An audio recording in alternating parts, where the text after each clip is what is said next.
Hola a todos, ¿cómo están? Bueno, continuamos con el tema de aparato digestivo. Esta clase continúa a la clase de la profesora Boarelli, por lo tanto es recomendable que ya tengan vista esa clase antes de comenzar con este tema. Y para armarla me he basado en su totalidad en el capítulo 65 del libro de Guyton, el cual ustedes podrán consultar para realizar sus apuntes y resolver el cuestionario. El tema de hoy son las secreciones y las enzimas que intervienen en el proceso digestivo.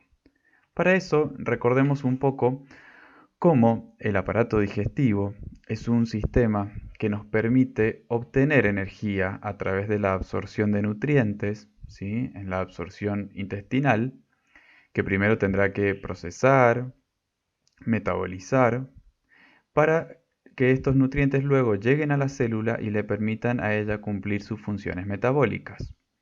Mientras avancemos en el cursado iremos viendo otros sistemas, como el aparato respiratorio, que nos va a permitir la obtención puntual del oxígeno, el cual va a servir también como sustrato energético a la célula para realizar la respiración celular y obtener ATP. También veremos sistemas de excreción, como el sistema urinario, renal, que nos permite excretar desechos metabólicos sólidos, y también en el aparato respiratorio la excreción del dióxido de carbono. Luego veremos el aparato circulatorio, cardiovascular, el aparato hematopoyético y demás, cómo todos se interrelacionan para poder servir a la función celular. Hoy nos centraremos entonces en la obtención de nutrientes como base energética que permite el sistema digestivo. Bien, el aparato digestivo entonces suministra al organismo un aporte continuo de agua, de electrolitos y, como decíamos recién, también de nutrientes. Para esto vamos a establecer dos o tres premisas básicas. La más importante es que las secreciones digestivas se forman como respuesta a la presencia o a la llegada de alimentos a la vía digestiva. Si bien existe lo que llamamos periodos interdigestivos, que es cuando la persona no está comiendo, los periodos en los que nos está administrando alimento, en esos periodos interdigestivos también hay alguna secreción puntual, pero básicamente la secreción digestiva se produce en los periodos que llamamos digestivos, es decir, cuando hay presencia de alimentos en la vía digestiva. Además, vamos a aclarar también que la cantidad de secreciones que se secretan en cada uno de los segmentos va a estar relacionada con la cantidad de alimento que ha llegado, y generalmente no se va a secretar más que la cantidad necesaria para una digestión adecuada de ese alimento. Además, vamos también a aclarar que el tipo de alimento presente, es decir, que tenga más contenido proteico o más contenido grasoso, va a influir en cierta manera también en el tipo de secreción que vayan a liberar las glándulas digestivas. Bien, las secreciones digestivas son producidas en las que llamamos glándulas anexas o glándulas asociadas o glándulas accesorias que forman parte del aparato digestivo. Estas glándulas son en su mayoría exócrinas, ya que vuelcan su contenido a un aparato que está comunicado con el exterior, ¿sí? Y algunas glándulas, para ser más preciso, el páncreas es una glándula de secreción mixta, donde ya vimos en la unidad de endocrino justamente la secreción hormonal, es decir, endocrina que produce. Ahora veremos la fase exócrina del páncreas. Todas estas secreciones producidas por las glándulas forman parte del líquido extracelular del organismo, es decir, del LEC, puntualmente de la porción transcelular del líquido extracelular. En esta tabla, que está extraída del libro de Guyton, podemos ver cuáles son las secreciones de los jugos digestivos que se producen, ¿sí? La secreción salival, la secreción gástrica, pancreática, etc., con un promedio diario del volumen en mililitros, que podemos ver que suma un total de más de 6 litros, ¿sí? Estaba hablando de un adulto promedio, por día. Y podemos también observar el pH de cada una de estas secreciones. Vemos que la mayoría, exceptuando la secreción gástrica, oscilan en pHs entre neutros y tirando a alcalinos también. Bien, comencemos entonces a meternos de lleno en el tema de la clase de hoy.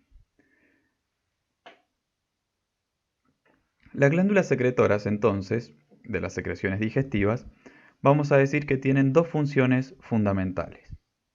Por un lado, producir las enzimas digestivas, es decir, aquellas sustancias de naturaleza proteica que van a producir la degradación, la hidrólisis de distintas biomoléculas y se producen, vamos a ver, que a lo largo de todo el aparato digestivo. Y por otro lado, vamos a encontrar algunas glándulas que van a aportar una proteína llamada mucina que va a formar moco. Este moco sirve para lubricar el bolo alimenticio y facilitar su movimiento, su desplazamiento a través de todo el tracto digestivo. Además, este moco nos va a proteger la mucosa de algunos órganos como el estómago de la propia secreción digestiva que él produce, que vamos a ver enseguida, es muy abrasiva y puede generar daño. Entonces, el objetivo de esta unidad es poder describir las distintas secreciones alimenticias que se van produciendo, sus funciones puntuales y cómo se regula la producción.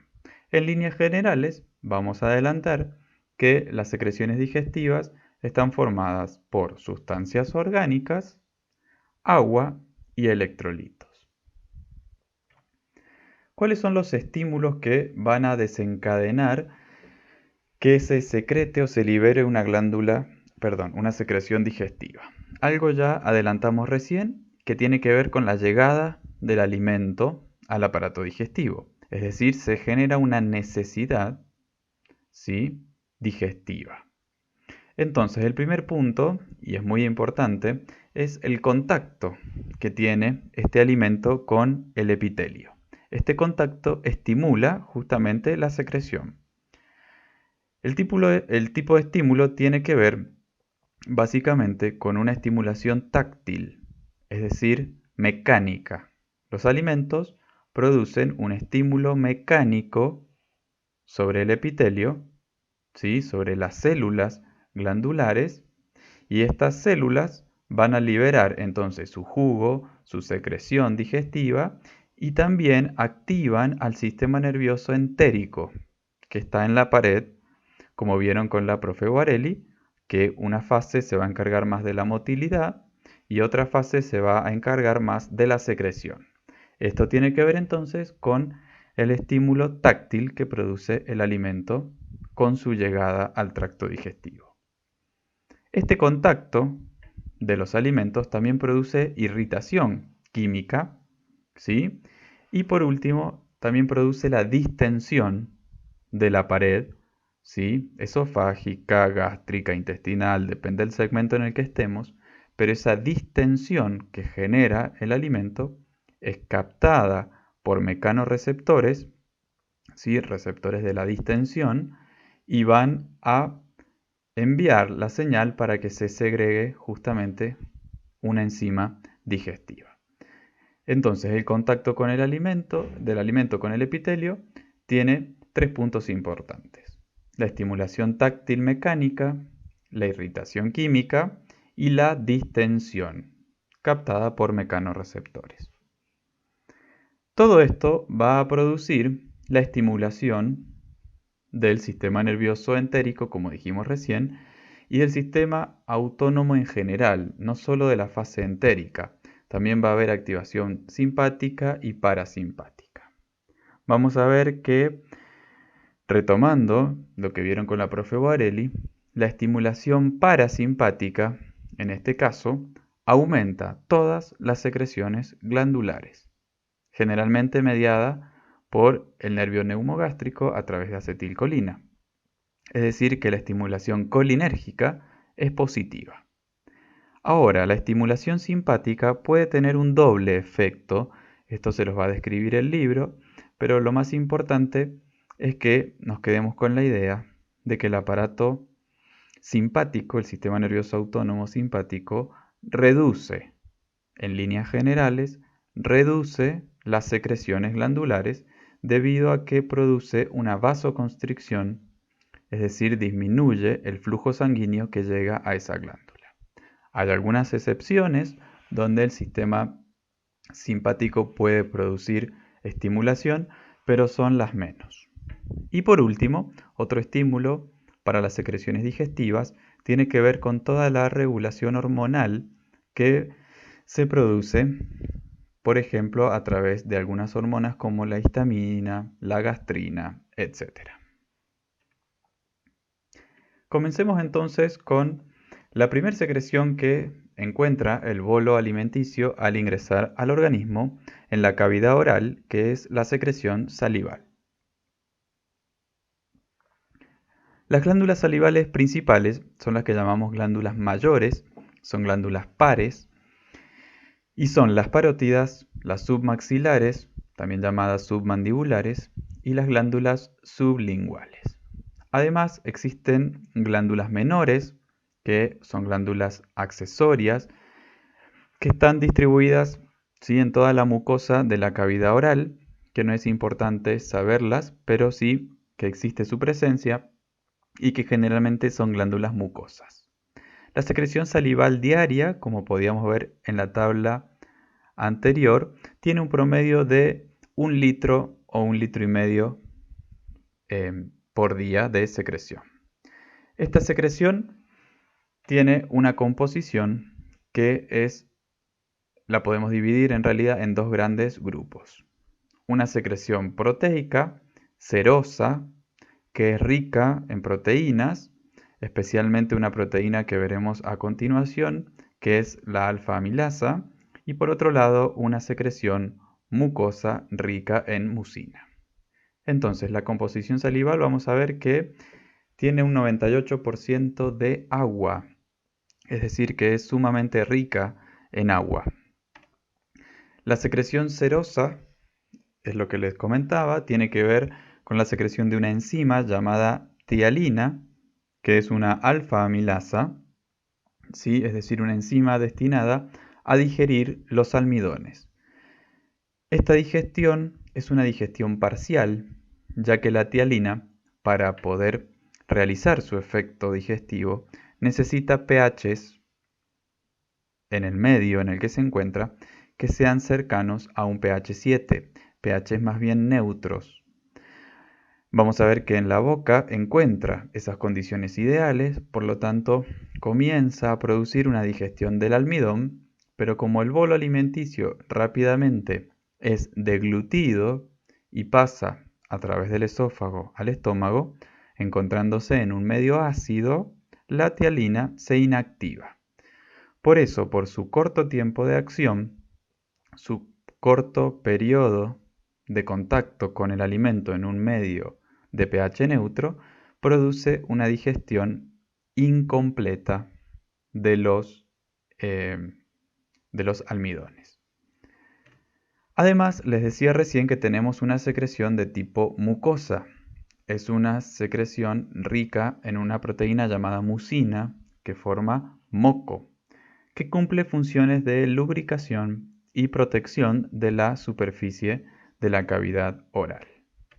Además, se producen iones, son secretados en la saliva también, aunque sabemos que la saliva, con respecto al plasma, es hipotónica.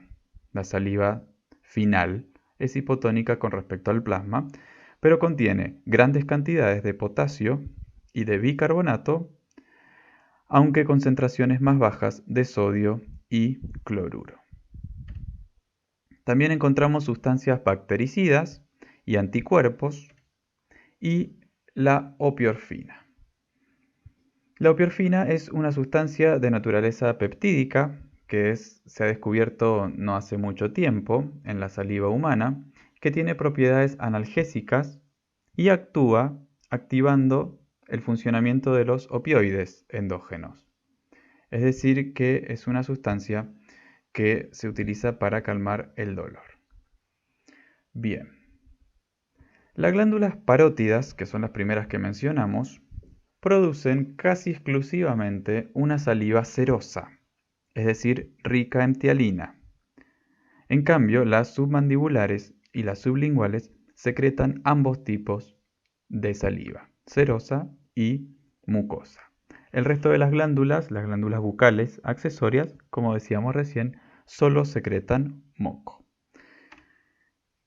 Bien, debido a las cantidades de bicarbonato que secreta la saliva, vamos a ver que tiene un pH entre 6 y 7, lo cual es ideal para la acción de la alfa-amilasa. Bien, hablemos ahora de las funciones de la saliva. Las funciones de la saliva podríamos clasificarlas en tres grandes bloques: las que tienen que ver con la higiene bucal, las que tienen que ver con el mantenimiento de la humedad de la boca y la digestión propiamente dicha. Bien, en cuanto a las funciones de la saliva en relación a la higiene bucal, vamos a hablar de que la saliva puede producir un lavaje, ¿sí?, a través del arrastre de los gérmenes patógenos y de las partículas alimenticias que pueden quedar entre las piezas dentarias. Es decir, va a producir la protección de la dentina y de las partes blandas de la boca. Además, mencionamos recién que hay sustancias bactericidas, como los iones de tiocianato, ¿sí?, y la lisozima. Distintas enzimas proteolíticas, ¿sí?, como esta última que les acabo de mencionar, son las que cumplen la función bactericida y protectora de la saliva. Además, también mencionamos que se encuentran grandes cantidades de anticuerpos. De hecho, está estudiado que en ausencia de salivación en algunas patologías que cursan con boca seca, los tejidos bucales se ulceran, se forman úlceras rápidamente, estas se infectan con gran facilidad y la caries dental aparece casi de inmediato. Por otro lado, dijimos que hay funciones de mantenimiento de la humedad de la cavidad oral.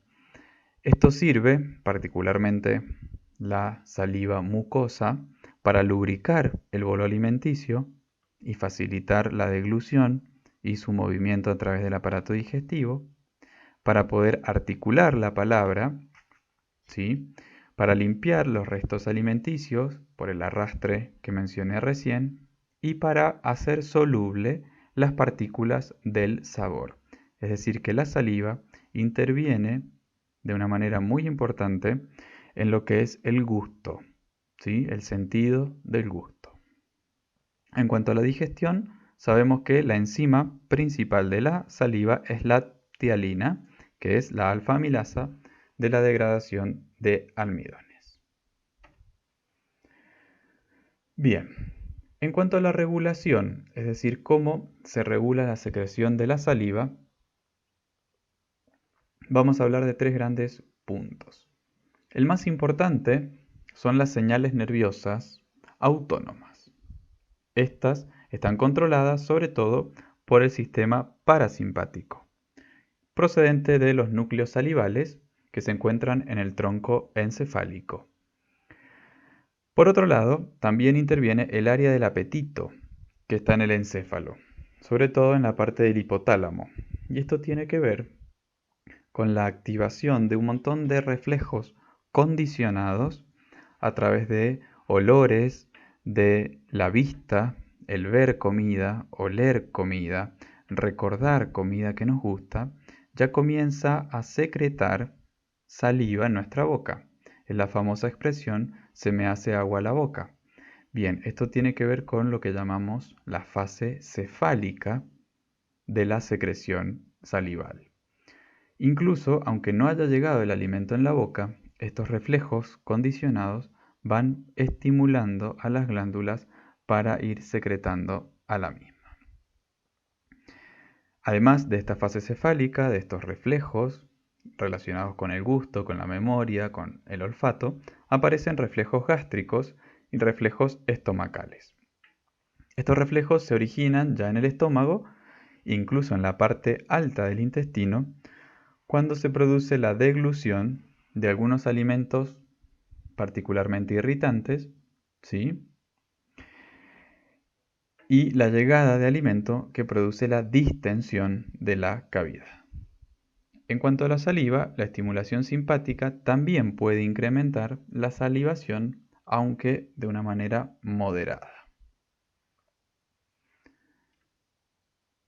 Bien, entonces, repasando antes de terminar con la secreción salival, el estímulo principal tiene que ver con el sistema nervioso parasimpático, ¿sí? Las glándulas sublinguales poseen receptores muscarínicos, el resto posee receptores muscarínicos, además de receptores beta y alfa. Por eso es que el simpático puede tener algún tipo de secreción, de estímulo sobre la secreción más bien proteica, ¿sí? Y como decíamos recién, los reflejos que tienen que ver con toda la fase cefálica. Una vez que el alimento es deglutido y abandona la cavidad oral, atraviesa por un breve periodo el trayecto del esófago. En el esófago se va a encontrar con algunas glándulas que son de naturaleza mucoides, producen una secreción mucosa y su objetivo principal es lubricar y facilitar el traspaso del bolo alimenticio desde la boca hacia el estómago durante la deglución, ¿sí? Solamente encontramos entonces glándulas mucosas simples. Finalmente llega entonces el bolo a lo que es el estómago. Hagamos un breve repaso de la anatomía del estómago. Encontramos tres grandes zonas. La zona cardial, que está muy próxima al esfínter cardias, ¿sí? La zona corpofúndica, que es la zona medial del estómago, y la zona antropilórica, la más distal, en contacto con el píloro, con el esfínter, ¿sí? Pilórico. En base a la zona en la que se encuentre la glándula va a ser el tipo de secreción que va a producir. Pero nos vamos a centrar nosotros en el estudio de las glándulas corpofúndicas. La secreción del estómago se llama jugo gástrico. Este jugo gástrico tiene una composición muy diversa, aunque tiene gran contenido de agua. Vamos a ver algunas sustancias puntuales como son el ácido clorhídrico, las enzimas que produce, que en este caso son principalmente proteolíticas, mucus, factor intrínseco, agua y electrolitos. Bien. Además de las células mucosecretoras que revierten la totalidad de la superficie del estómago, vamos a encontrar la secreción de este jugo, ¿sí? Que se secreta de manera positiva por el sistema nervioso parasimpático, como dijimos recién, y estas glándulas mucosas distribuidas a lo largo de todo el estómago que tienen una secreción espontánea y que también va a aumentar con el estímulo mecánico y el estímulo parasimpático. Estas glándulas mucoides que revisten todo el estómago forman lo que podríamos llamar un escudo protector de la pared gástrica. ¿De qué lo protege? Principalmente del ácido clorhídrico y de las enzimas proteolíticas. Pero ese moco también contribuye a la lubricación y al desplazamiento de los alimentos desde la zona cardial hacia la zona antropilórica para poder ser desplazados luego al intestino delgado. Y también este moco tiene como característica su alcalinidad. Por eso protege la pared estomacal de la acidez, ¿sí? Del ácido clorhídrico. Bien. Entonces, en la mucosa gástrica vamos a encontrar principalmente dos tipos de células. Las células antropilóricas, que son las que más vamos a desarrollar, y las células, las células corpofúndicas y las células antropilóricas. Las glándulas corpofúndicas también las llamamos gástricas o glándulas oxínticas y se encuentran en la superficie interior del cuerpo y del fundus del estómago, ¿sí? Constituyendo aproximadamente el 80% de las glándulas secretoras del estómago. En cambio, las glándulas pilóricas las encontramos principalmente en la zona del antro y representan solamente el 20% de la secreción estomacal. Es una secreción incompleta, ya que solamente producen moco y gastrina. La gastrina es una hormona muy importante que es producida en esta zona en unas células que se llaman células G y se ve estimulada principalmente al llegar proteínas al estómago, ¿sí? Y estimula además la liberación de histamina. Entonces, resumiendo, tenemos las glándulas mucosecretoras a lo largo de toda la mucosa estomacal que producen la barrera de protección gástrica, las glándulas oxínticas, corpofúndicas o gástricas y por último las glándulas pilóricas. Nos vamos a centrar entonces ahora en la glándula oxíntica, que es la glándula más completa, es decir, que tiene una secreción más abundante, con mayor contenido y, como dijimos recién, representa la mayoría de la secreción de jugo gástrico. Estas glándulas son invaginaciones que aparecen en la mucosa estomacal y están formadas por diferentes tipos de células, cada una de ellas con una función secretora diferente. Si observamos al inicio de la invaginación de esta glándula, encontramos las células del cuello, que se llaman células mucosas, y producen principalmente mucina, es decir, moco. Este moco de protección, ¿sí?, de barrera de escudo de la mucosa gástrica. Seguimos avanzando y aparecen las células oxínticas o células parietales, que son las que van a producir ácido clorhídrico y también factor intrínseco. Seguimos avanzando y aparecen las células peptídicas o células principales que producen zimógenos, es decir, enzimas en estado inactivo, principalmente pepsinógeno. Y por último encontramos las células endocrinas o enteroendocrinas. Bien, como vimos recién, las células parietales de la glándula oxíntica producen ácido clorhídrico.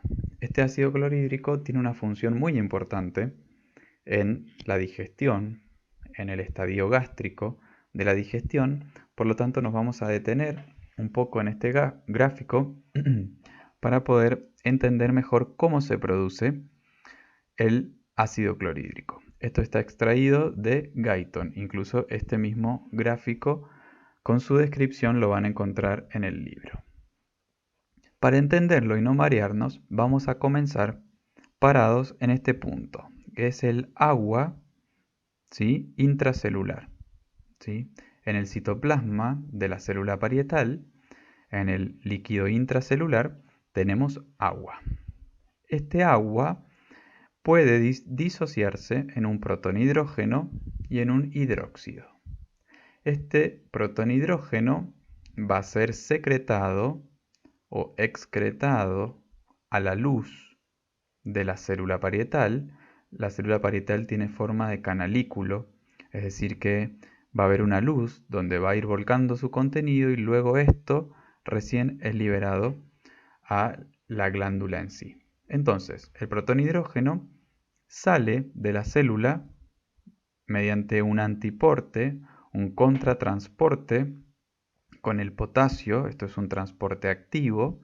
Esta bomba ATPasa es lo que llamamos bomba de protones y es muy importante para luego entender cómo actúan muchos fármacos, ¿sí? Fármacos que se usan para la acidez, para el tratamiento de úlceras, que tienen que ver con la inhibición de la bomba de protones.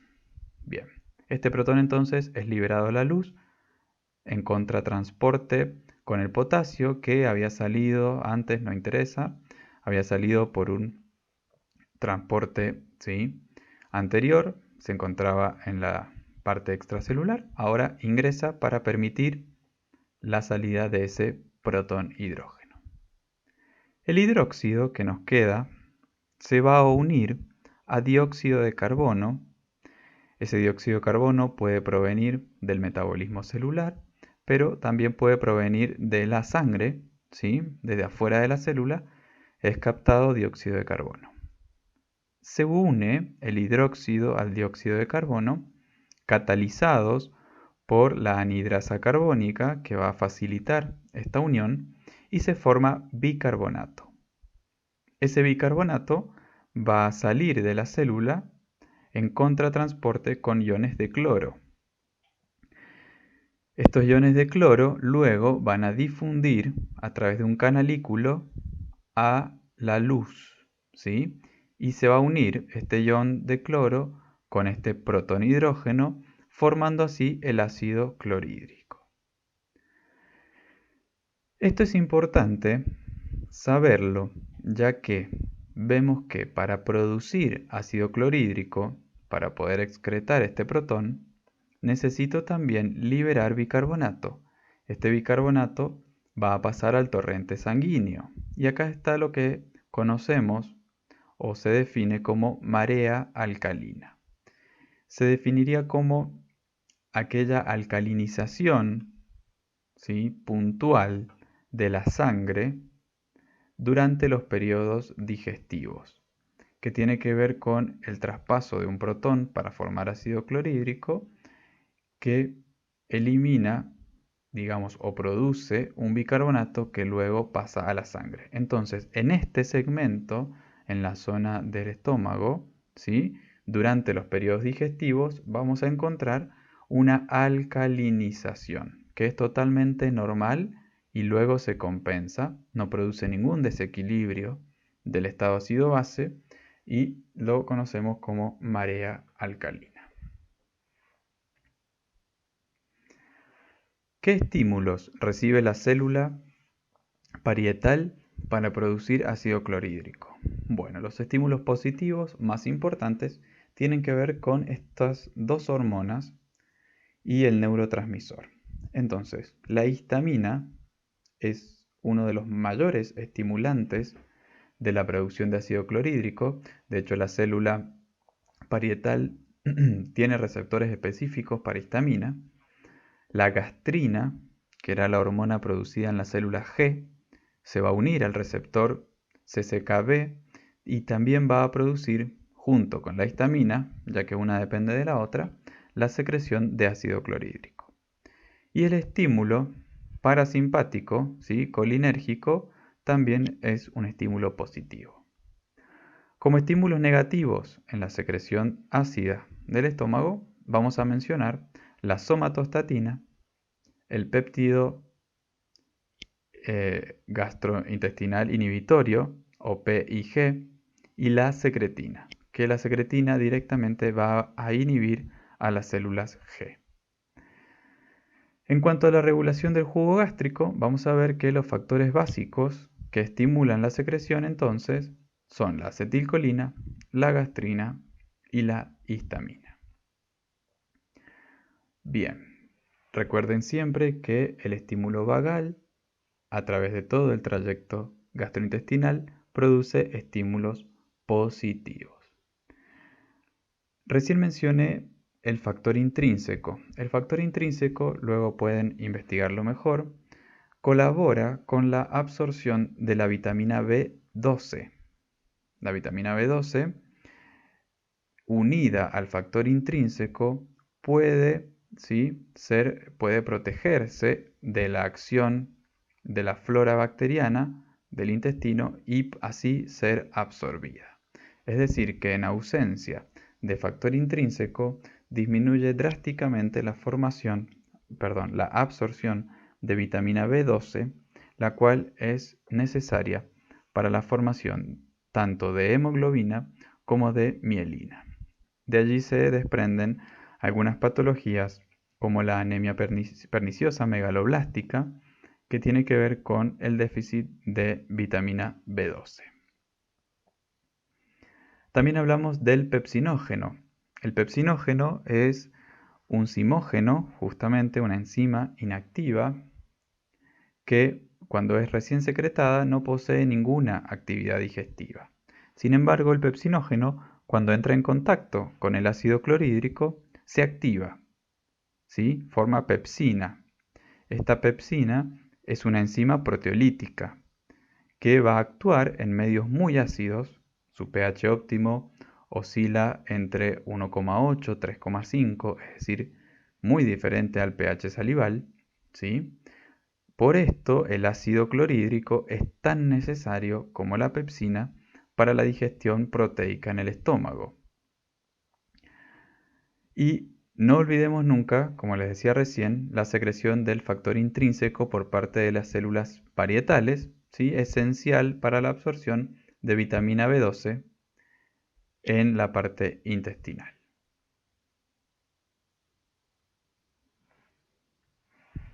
Bien, hablemos ahora de la regulación general en la secreción del jugo digestivo, ya que recién hablamos principalmente del ácido clorhídrico.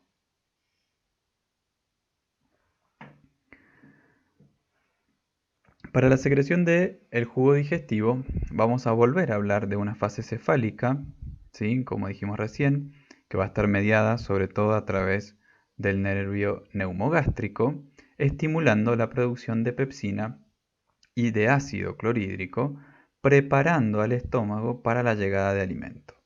Es decir, cuando todavía no ha llegado el alimento, al verlo, al poder olerlo, imaginarlo, recordarlo, comienza la fase cefálica de preparación, ¿sí?, para la inminente llegada del alimento. Después tenemos la fase gástrica, que tiene que ver con reflejos nerviosos locales, ¿sí?, mediados principalmente por la distensión mecánica que produce la llegada del alimento, también el estímulo vagal y también el estímulo hormonal, como dijimos recién, de la asociación gastrina-histamina.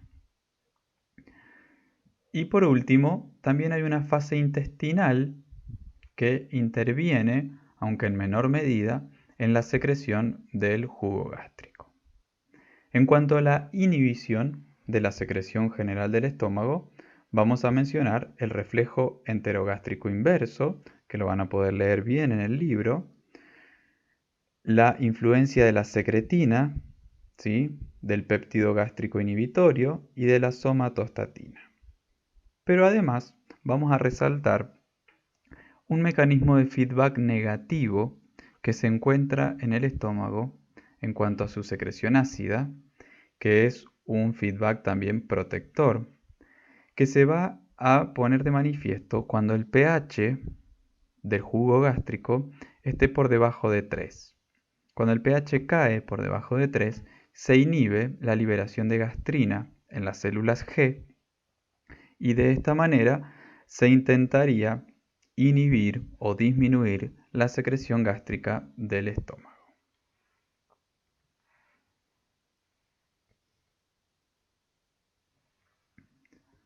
Seguimos el recorrido del alimento, que en este momento ya no se llama más bolo alimenticio, sino quimo, y llega finalmente al intestino delgado, a la primer parte del intestino delgado, que es el duodeno. Allí nos encontramos con diversas secreciones digestivas. Una de las más importantes es la secreción pancreática. Hablamos recién que el páncreas es una glándula de secreción mixta, ya que posee un componente endocrino y un componente exocrino. Hoy nos vamos a basar principalmente en el componente exocrino, que es el jugo pancreático. Las células pancreáticas, ¿sí?, forman acinos. Este acino pancreático libera enzimas digestivas y grandes cantidades de bicarbonato. Entonces, vamos a tener por un lado las células que producen la secreción acinar y las células que producen la secreción del ducto, que juntas forman el jugo pancreático. El jugo pancreático, por su concentración de bicarbonato, tiene un pH entre neutro y alcalino, ¿sí?, que ronda entre 7 y 8. Bien, Empecemos a ver entonces en qué consiste la secreción pancreática. La secreción pancreática es muy importante ya que permite la digestión de las tres clases principales de alimentos, ¿sí? Las biomoléculas principales: proteínas, hidratos de carbono y grasas. La secreción del jugo pancreático también aumenta como respuesta a la presencia del quimo que llega en las porciones altas del intestino delgado. ¿Por qué? Porque este quimo produce un estímulo mecánico por la distensión y también químico por la gran acidez que trae del estómago. Bien. ¿Cuáles son las enzimas pancreáticas que encontramos en el jugo pancreático en sí? Bien, tenemos enzimas proteolíticas, entre ellas la tripsina, la quimotripsina y la carboxipolipeptidasa. Las primeras degradan a las proteínas completas o ya parcialmente digeridas en la parte estomacal, ¿sí? A que las degradan a péptidos de distintos tamaños, ¿sí? Aunque sin llegar a liberar los aminoácidos. En cambio, la carboxipolipeptidasa sí puede fraccionar algunos péptidos en sus aminoácidos individuales y esenciales. Por otro lado, tenemos la enzima pancreática que digiere los hidratos de carbono, que es la amilasa pancreática. Para diferenciarla de la ptialina o alfa-amilasa salival, la amilasa pancreática puede hidrolizar los almidones, el glucógeno también, la mayoría de los hidratos de carbono restantes, hasta formar disacáridos y algunos trisacáridos, excepto la celulosa. Sabemos que, por regla general, los seres humanos no podemos degradar a la celulosa. Y por último, encontramos las enzimas relacionadas con la digestión de las grasas. En primer lugar, la lipasa pancreática, capaz de hidrolizar a las grasas neutras, ¿sí?, a ácidos grasos y monoglicéridos. Además, la colesterol esterasa, que hidroliza los ésteres del colesterol. Y por último, la fosfolipasa, que separa los ácidos grasos de los fosfolípidos. Las células pancreáticas sintetizan las enzimas proteolíticas en una forma inactiva. Esto es importante que sepamos, especialmente el tripsinógeno, ¿sí? Es decir, la tripsina de manera inactiva se llama tripsinógeno. También tenemos la quimotripsinógeno, ¿sí?, y la procarboxipolipeptidasa. Estos son estadios enzimáticamente inactivos. Estos compuestos solamente se van a activar cuando alcancen la luz del intestino, ¿sí?, gracias a una enzima llamada enteroquinasa, ¿sí?, y en parte a la presencia de tripsina formada previamente. Esto es muy importante para evitar, como son enzimas muy potentes, evitar la degradación del páncreas durante su secreción. Por eso se liberan de manera inactiva y recién al llegar a la luz intestinal se activa la forma enzimática en sí. Bien, los estímulos básicos que provocan la secreción pancreática serían tres. La acetilcolina, liberada ya sabemos por las terminaciones parasimpáticas del neumogástrico, ¿sí?, aunque también intervienen otros nervios colinérgicos. Además, la colecistoquinina, más conocida como CCK, que es secretada por la mucosa del duodeno, ¿sí?, y las primeras porciones del yeyuno, cuando los alimentos llegan al intestino delgado en unas células que se llaman células I. Esas células producen esta sustancia colecistoquinina que vamos a ver que tiene varias funciones. Una de las más importantes es estimular la secreción pancreática. Estos dos primeros, ¿sí?, el estímulo colinérgico y la colecistoquinina, estimulan más bien la secreción enzimática del páncreas. Además tenemos la secretina. La secretina es producida por la mucosa del duodeno, ¿sí?, y del yeyuno también en algunas partes cuando llegan alimentos muy ácidos al intestino. ¿Por qué? Porque la secretina va a estimular principalmente la secreción de agua y de iones bicarbonato. Y como vimos recién, el ion bicarbonato es fundamental, tiene un papel importantísimo para neutralizar la acidez con la que llega el quimo al segmento duodenal. Entonces, las dos primeras, acetilcolina, colecistoquinina, tienen un estímulo más bien enzimático. La tercera, un estímulo más bien alcalino, ¿sí? De las células del ducto. Y como fase inhibitoria vamos a mencionar nuevamente a la somatostatina.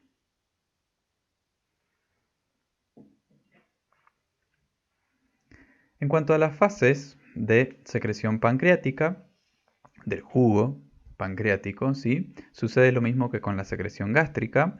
Básicamente se da en tres fases: cefálica, gástrica e intestinal, ¿sí? Donde ya hemos estado hablando un poco de cada una. La fase cefálica, ¿sí? Que tiene que ver con las señales nerviosas de origen encefálico. La fase gástrica, con todo el estímulo mecánico de llegada de alimento, ¿sí? Al estómago. Y la fase intestinal, una vez que el quimo sale del estómago, penetra al intestino delgado, se produce una secreción pancreática copiosa, abundante, en respuesta sobre todo a la hormona secretina, como les dije recién, por el estímulo ácido que produce el quimo al llegar al duodeno. Bien, si seguimos hablando de secreciones intestinales, vamos a destacar dos. En el intestino delgado vamos a destacar la secreción de moco que producen las glándulas de Brunner. Estas glándulas de Brunner producen un moco de características alcalino que protege la pared duodenal, sobre todo, frente a la digestión que se podría llegar a producir por el jugo gástrico muy ácido que proviene del estómago y colabora con la neutralización de ese pH. Por otro lado, en el intestino grueso también encontramos células mucosas que secretan moco. El moco, en el caso del intestino grueso, protege a su pared de escoriaciones, ¿sí? De raspajes que se pudieran producir, pero además proporciona un medio adherente que mantiene unida la materia fecal. También protege la pared intestinal de toda la actividad bacteriana que existe en el interior del intestino, ¿sí? En este caso de las heces, y de su alcalinidad. Además, este moco en el intestino grueso, junto con la alcalinidad de la secreción, que tiene un pH cercano a 8, ofrece una barrera para mantener los ácidos fecales lejos de la pared intestinal y evitar así la ulceración. En este caso les voy a dejar para que investiguen qué es la flora intestinal, que es un concepto que generalmente lo escuchamos mucho, que en salud se ha comenzado a hablar mucho, a considerarlo prácticamente un órgano nuevo, ya que tiene grandes funciones benéficas cuando está en equilibrio y también produce bastante enfermedad cuando se encuentra en desequilibrio. Entonces, investigar qué es la biota o flora intestinal, cómo está formada, en qué momento de la vida se adquiere, qué circunstancias pueden alterarla, qué circunstancias pueden hacer que esa flora disminuya y produzca enfermedad. Eso les queda entonces como tarea de investigación. Al llegar el alimento al duodeno, también se produce la secreción de otra glándula anexa, que es la secreción biliar, que en este caso hemos decidido dejárselas para que la investiguen ustedes. Para guiarse, lo que tienen que buscar es la unidad 3 del programa de fisiología, ¿sí? El tema 4, que habla sobre el hígado y la secreción biliar. Esta es la secreción anexa que nos está faltando. Van a tener que buscar la composición de la secreción biliar, cuáles son los ácidos biliares, cuál es la función digestiva que puedan tener, cuáles son los estímulos para su secreción, los estímulos inhibitorios, ¿sí? La regulación hormonal, qué es la bilirrubina, a qué llamamos bilirrubina conjugada, no conjugada, etc. Todo lo que pide en el tema 4. Lo podrán encontrar en el libro de Guyton.